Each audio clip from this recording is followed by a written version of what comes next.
We are days away from All Elite Wrestling's Canadian debut, a pair of shows, AEW Dynamite and AEW Rampage on two separate nights from the Coca-Cola Coliseum in Toronto, Ontario, home province for our guest right now, All Ego, Ethan Page. Hello, sir. Hello. So nice. We have to do it twice. That's our Canadian debut, and I can't wait. As a Hamilton kid, I mean, this must be kind of a dream come true getting to play Toronto on Oh, this it's scale. huge. It's massive. It is. It's no Cops Coliseum, but I cannot wait. Like when you think about growing up, kind of doing all these arenas is awesome. Like all these big towns, big cities, for anywhere from 7,000 to when we were in New York, 22,000. Um, Ironically, got to wrestle Jericho in front of 22,000, two great Canadians. But coming to Canada and getting to do like a big arena like this in front of as close to a hometown crowd as possible is a dream come true. Is there a little bit of a Hamilton Toronto rivalry, or is this like, nah, we're all one and the Oh, same here? if Toronto wants to boo me out of the building, go absolutely nuts. But for me, this is like a homecoming on so many levels too, because you had there's obviously the personal level of being Canadian, trying to make it from Canada to the American independent wrestling scene, build up a name to get signed to a big American national televised wrestling company like that in itself. To come back home after succeeding, to kind of get to show everybody, like, yeah, I did it, and now I can come home and I'm a bigger star than I was when I left. So that is huge. Yeah. Yeah, Sorry, it's like, yeah, it's caught me no, off guard. man, it's good though. It's good because I mean that's the legitimate feeling of it, right? And I mean, you're someone who, if anybody's followed your career at all, you're someone that's been putting in the hustle. You've been putting in the effort, not only in what you do in the ring. We can talk about, as a wrestler. We can talk about as a human, as a self promoter, as a marketer. All these things. I mean, we're talking to you in the all Ethan corner of your home office right now, and Yeah, we've already compared our toy collections a little bit here. I'm sad yeah, that half mine's in boxes right now, but when you even look at those posters behind you and think, man, like this is kind of a portrait of your work. This is your work to date. yeah. Where do you feel you are now as things continue to grow in AEW?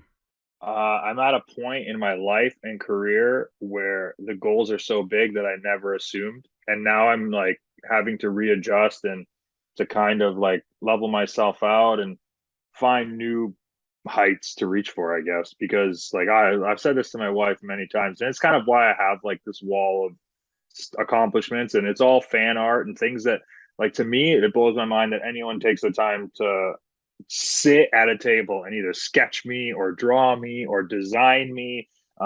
So this is like the greatest accomplishment is the fact that people spend their time to make art out of me. um yeah, it's all crazy, man. This is all I get so it. crazy. Yeah, I get it. You're literally living the dream. We talk to wrestlers from all levels, from guys in the independents up to people like yourself who are superstars on television around the world. And it all starts somewhere. It all starts yeah. somewhere. So I don't want to go into the trophy because people can go into your history and everything else. But what was, I guess, the first moment that you felt wrestling was right for you? And by that, I mean, you've already Oh, decided you want to be a wrestler. You've already found the ways to do it. But, was it the first bump in the ring? Was it the first match you had? When were you sold like, this is what I'm doing? probably a couple times. And I think it had to happen a couple times because there were so many times where I wanted to be like, man, maybe this isn't for me. uh, maybe 15 years of dedication to being poor and entertaining people it's not the right choice. But I would say there were many times along the way where I either had a performance or a match or even a compliment from a peer that I respected or like a legend in the industry to kind of just refill my gas tank to keep pushing. And uh, there's many moments where honestly, just through my independent promotion in Hamilton, Ontario, that I used to run called Alpha One Wrestling, that I would either write a story and see it play out, and I could dictate how the crowd would react. Those were really the moments that I was like, oh, I think I know what I'm doing. Like I can gauge the audience and kind of take them along this journey and tell this story and entertain a large group of people that keeps growing and growing and growing. And I translate that to just having matches. Like I can tell a story within a match or week by week by week on episodic television. So there's moments like that where I'm like, okay, I'm in the right field. Well, and that's just it. And one thing that would be a very light criticism of AEW is just the number of talent that are within the company. And I mean, you've got an ROH roster that's building as well on the other side. So you're a guy that manages to still get out there, still stay relevant. And if anything, we've seen a few Ethan Pages now, even in AEW. And that is more than evident now with your affiliation, so to speak, with the firm and with MJF. We also saw you a few weeks ago, kind of very intense promo, just basically claiming your spot. And it's something like you have to do. We've heard stories many times about wrestlers in the past about just trying to do what they can to get that spark, that notice, and you're there now. So what, I guess, makes you feel confident enough to take that sort of chance and go out there and say your piece and basically fight for your spot? Well, I never once thought that it was AEW's job to keep me relevant. I always thought that's what they paid me to do. So in my mind, that was what I was trying to do. I always want to have all ego Ethan Page on the tip of everybody's tongue, and how fast people's attention spans change from person to person, match to match, story to story, night to night, week to week is like in an instant. So that's why I like spread myself so thin, is because I'm trying to cover so many bases and trying to keep the attention on Ethan Page. I feel like that's why AEW brought me on to the roster, was my unique set of skills and my ability to stay as relevant as possible. It all depends on the amount of effort you put into it. And like I said, I don't think it's AEW's job. Obviously, they're going to boost the amount of people that have eyes on Ethan Page and the exposure and kind of grow the spotlight on me. But that's my time to perform and to keep the momentum going and keep it growing. So that's what the toy hunts are trying to draw people into AEW and make wrestling fans out of just the general public.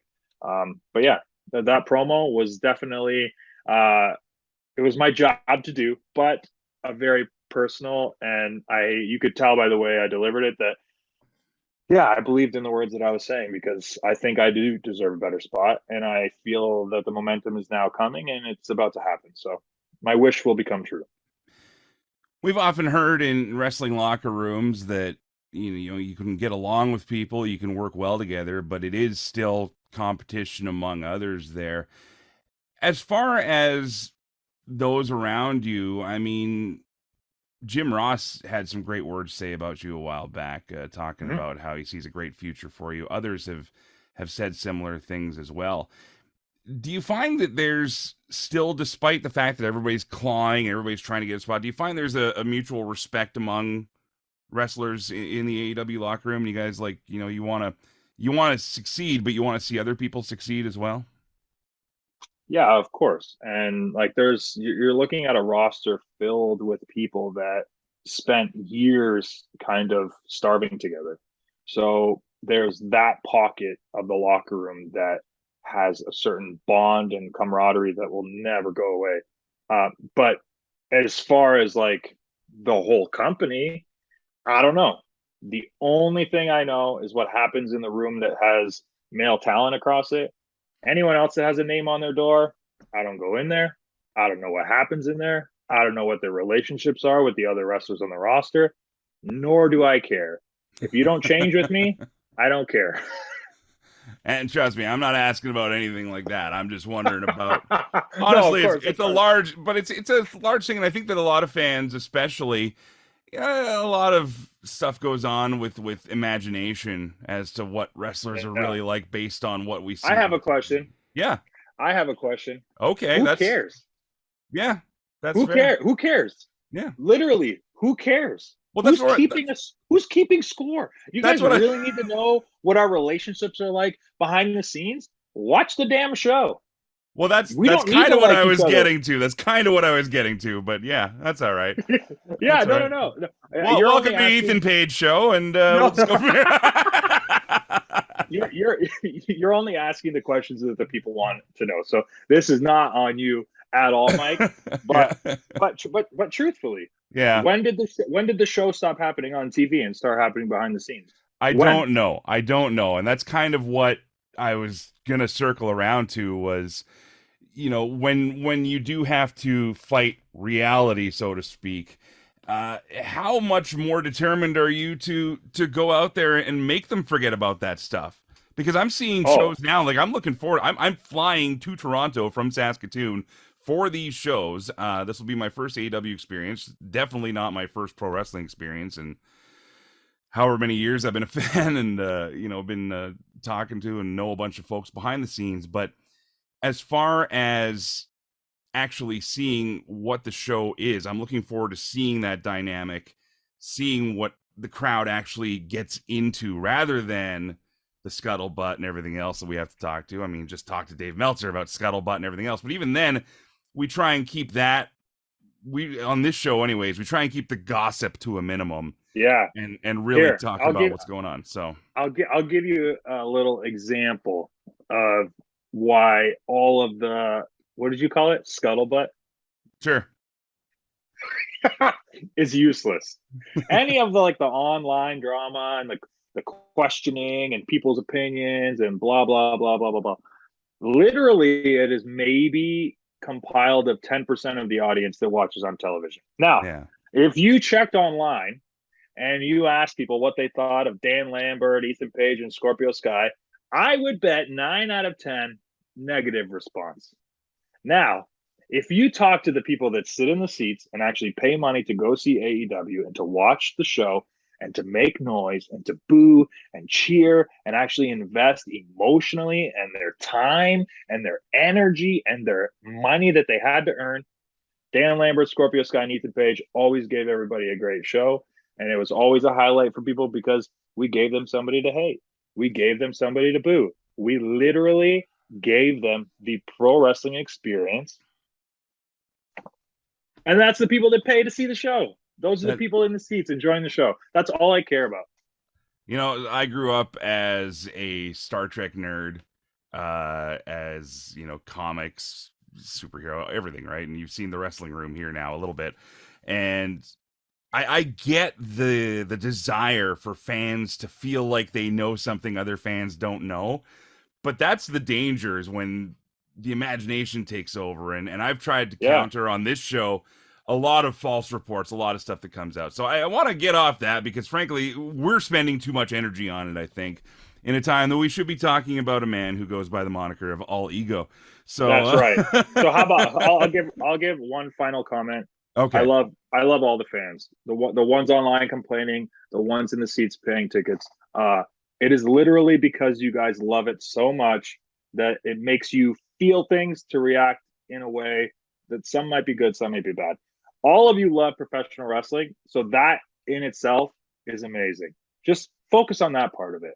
Focus on the love and stop trying to control it because it's got a mind of its own. And guess what? It's the person that's paying the bills. That's whose mind gets to control what's happening. So just honestly enjoy the show, please, because we're just trying to put on as best of show as possible. And AEW is the best professional wrestling in the world with the most dedicated, motivated, and hungry roster in the entire world. Literally, Tony Khan is picking up the best professional wrestlers from all over the globe, every country across the globe. We got the best of the best, and they're all here. That's why we have such a big roster. Because if you're good, you're going to end up at AEW. There you go. That's it. I like how you put over the company and yourself in that same that same bubble. That was great. Because otherwise, why else would they have you? Okay, we got to talk a little bit more about what's to come. So, for me, for example, for someone who's never been to a Dynamite or to a Rampage taping, and I think there's still tickets available, especially for the Rampage, but either way, if you want to be a part of one of these nights here, take me through the experience here. I mean, obviously you're backstage for a lot of that, but when you're in the building, when you're in the arena, and you're seeing that energy around you. What are you seeing, and what can maybe someone like me who's walking to my first AEW show expect? Oh, it's every, and I don't want to say like-minded in ideologies, but everyone there is like-minded in a sense of AEW is there to have fun. You're there to have a great experience, to make as much noise as possible, to enjoy, to boo, to cheer. The atmosphere is unlike anything I've ever experienced, and like I've personally wrestled all across the world. The fans that come to these shows are coming because they love AEW. They don't love wrestling. They love AEW. They are there for us, the people that are putting on the show. It's like you'll talk to your neighbor. Like the person beside you will be just as excited as you, Mhm. and you won't be able to help it but to chat with them, left and right. Like every person that's there, it's I'm getting goosebumps talking about it because Nice. I think of the faces in the crowd, and I think of the energy that they give us when we perform. And we're on most Wednesdays. This Canadian tour is unique in itself because we're doing 2 nights. Like I said, so nice we had to do it twice. But most Wednesdays we're filming AEW Dark Elevation, which is before Dynamite. Then we're doing a Right. live Dynamite, which it's live TV. The fans are giving 110% of their energy, just like the performers. And then after that, we're filming Rampage that airs on Fridays on TNT at 10 p.m. Check it out. And the energy is still there. So the fans put just as much effort into the show as the wrestlers. And I think everyone is kind of on the same page that that's what's happening. So there's so much synergy. There's so much connection with the people and the performers. AEW is like nothing else. If you buy one ticket this year to see an event, please go see AEW. You don't have to watch professional wrestling. You don't have to like professional wrestling. It is an experience. You have to be there. Go check it out. Please, every Canadian, go buy a ticket. Go.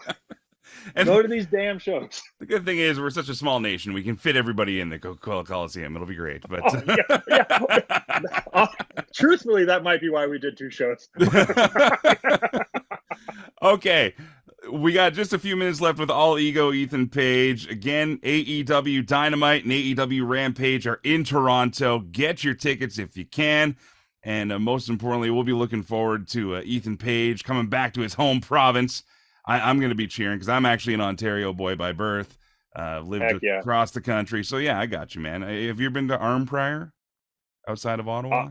I will say yes, just so you cheer for me. There you go. That's smart. That's the way to do it. I was going to ask you though Yeah. because only people in Ontario know what these are, but chip trucks, like fry trucks, and Oh, and yeah. yeah. So we've got. I will go ahead and say an Arnprior, the greatest chip truck of all time, and that's Wes's Chips. But if you ever got a local one you want to throw our way, have at her. But before I let you go, we have to talk a little bit about the toy vlog. We have to talk Sure. about your side hustle. Mm-hmm. And we've talked about Spider-Man. We talked about X-Men. I've seen your Power Rangers display. I've seen the stuff in the room here, which is a bit of a hodgepodge. My stuff, a lot of wrestling, a lot of Ghostbusters, some Batman, some Spider-Man, not nearly as much Spider-Man as you got. But what to you was your first purchase with what we'll just call new money when you got your AEW deal? Okay, when you got your AEW deal, and I'm not talking about like a nice pair of pants. I'm not talking about a sensible vehicle. What was your first stupid, nerdy purchase once you got that contract? First of all, that's probably the greatest question I've ever been asked in an interview. Second of all, probably the worst question I've ever been asked in an interview. But people are going to think we actually planned this. It's literally this Spider-Man bus that's right here. I remember ordering it and telling my wife, "You're not going to like this," but we made my dreams come true. I actually purchased this when we moved to America for this office to be like a centerpiece for when I do stuff like this to kind of be looking over my shoulder, That's friendly your neighborhood corner piece. Spider-Man. Yeah, That's your corner piece. but that answers the question. What stupid purchase did I make? I don't know. This life-size Spider-Man head. Oh man, I love this. Yeah, I I'll share mine with you off the air because it might have to do with some other place. But Yeah, sure. anyway, all ego Ethan Page. You got to check out the toy vlog. I love watching them. I especially love when you get Nyla on there. Nyla Rose is Oh, a dream guest for me on this show as well because I think she's just so much fun to. I mean, Twitter alone, but when you just see her interact outside, oh, is you great. But guys, you guys would vibe so well. Both have such great bubbly personalities, and she's a great interview too. I hope John can set that up for you because you hear that, Nyla is John? not Nyla in no pun intended is a beast of an entertainer. But one of my favorites to do anything with, to collaborate with. The first ever live auction on Whatnot I had with a guest, I knew it had to be Nyla. Actually, I just recently released last week's Toy Hunt vlog. Is over 50 minutes, Yeah. and the way I edit, it's very quick. So to fill 50 minutes of quick cuts, you got to be on all day, and that's Nyla Rose. Nyla is a champion. You gotta check anything that Nyla does. Please support. Go check it out. There you go. All right. Well, for a guy that's supposed to be such a bad guy on TV, all ego Ethan Page is Thanks. pretty decent dude to chat with today. Thank you for this, sir. It's And because I'm where? Canadian.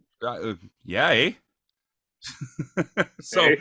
let me let me ask you this: where can people find everything for all ego Ethan Page? What's the best way to track you down? Anything and everything. Honestly, my number one social media will be Twitter. It's at official ego. Go follow there. I kind of update everybody on there on a daily basis. But I do have a website. My fan site is playedbyjulian.com. I have all my Toy Hunt videos update on there. My merch store is on there. Any live events get promoted on there. That's probably the easiest way to kind of find everything.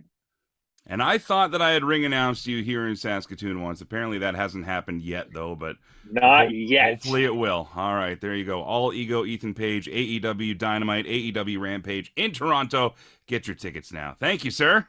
No problem. I can't wait to see all the Canadian fans for the first time. There's so many AEW fans in Canada, and now they get to show their beautiful faces at the Coca-Cola Arena. Let's do it.